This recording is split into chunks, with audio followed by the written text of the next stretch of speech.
This is Jeff Timberell, Director of the Southwest Florida Real Estate Investment Association, here to talk about real-world real estate investing Part 1. This is going to be the first video in a longer series of videos. This mirrors presentations we have been doing in the Southwest Florida REIA for the last 3 months.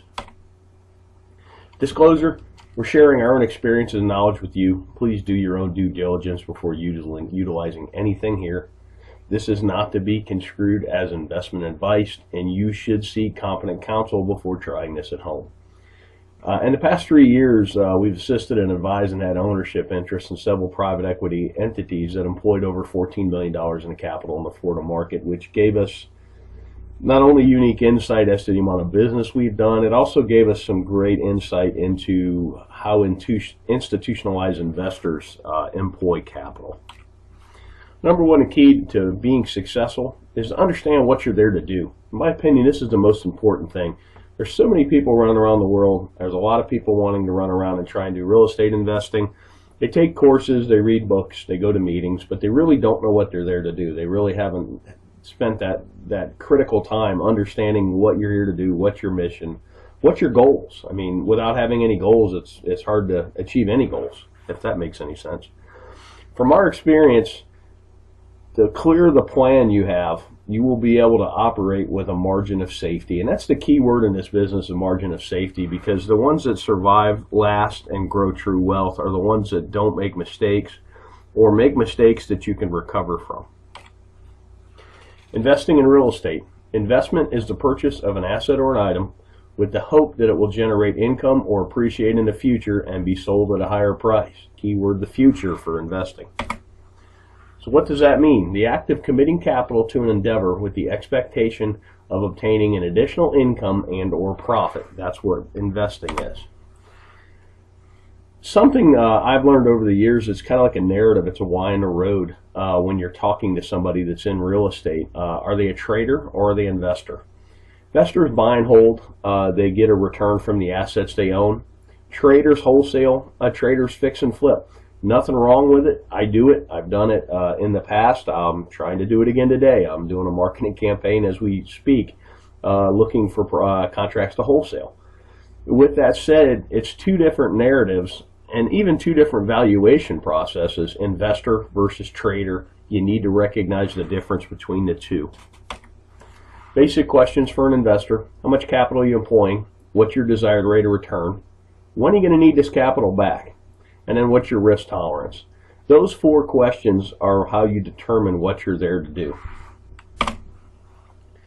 Then we'll talk about capital. There's an opportunity cost of capital, and particularly when you're raising capital, which I've been part of some private equity raises, you really need to understand what other opportunities are out there for investors, because generally why would you buy a piece of real estate that pays you 2% a year with all the headaches associated with that, when if you could at the same time own a CD at 5 with none of the headaches. Give you a chart on 10-year T-bills, talk about opportunity cost. You can really see the recession, the Lehman Brothers crash really killed yields, but it's killed yields no matter what. I mean, pretty much at the time I'm talking about this, yields for a 10-year T-bill are bouncing between 2.6 and 2.8%. That's a terrible yield, particularly with the amount of money they're printing. Then you go back 10 years, and this is why investment real estate has become so popular, because it's one of the few places you can get a yield. Here's CD rates from 1984 on, and if you notice, about early 2000s, everybody got excited about real estate, and that's because the CD rates of return just continue to go down.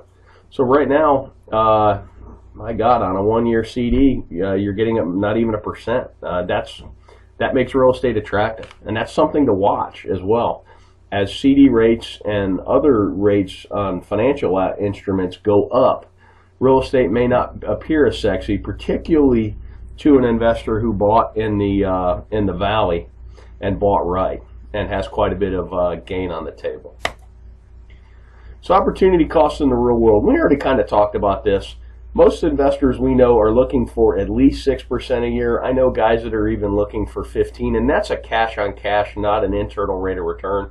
That would be a whole nother video that could be a whole day's worth, understanding the difference between the two. But what here I'm talking about is a yearly cash on cash return. And you got to be mindful of unrealistic expectations. I've seen people that have pitched 30% returns, and I've seen investors that are looking for 30% returns. And it's really hard to do. There's a lot of randomness and a lot of happenstance, and you're going to lose a lot more than you're going to win when you're dialing up those kind of deals. Unrealistic returns can lead to bad decision making because you seem to be chasing the golden goose instead of chasing a stable investment that pays you to own it. Let's talk about risk tolerance. These are two great quotes by Warren Buffett. And risk tolerance is really age dependent and your financial situation dependent as well. But here's a great quote. Look at the market fluctuations as your friend rather than your enemy.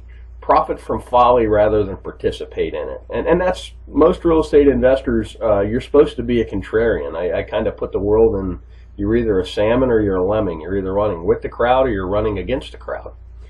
And here's another great one. The main danger is that the timid or beginning investor will enter the market at a time of extreme exuberance and then become disillusioned when the paper losses occur. The key is to not panic and do math-based risk assessments and then math-based evaluations and then sit down and decide what you're doing. You could have bought a home in Cape Coral, Florida at the height of the market at $320 and paid cash, held it all the way through the crash, and still got a better rate of return than CDs, and it's a terrible investment because your basis is so high. Or if you trade it out, you would literally be losing money. But it's sad but you actually would have outperformed the CD, and that's kind of a interesting thing. We did some case studies of people that had bought at the top and had they held and if they had mortgages, and I think that video is on our YouTube channel as well. Thanks for watching. You can always check out our website at swflreia.com. There should be a link at the bottom of this video. If you're on our website, put yourself on our mailing list. We send out a lot of foreclosure information. We send out our meeting notices, and we also from time to time send out information like this. I hope this information is useful to you, and make it a great day.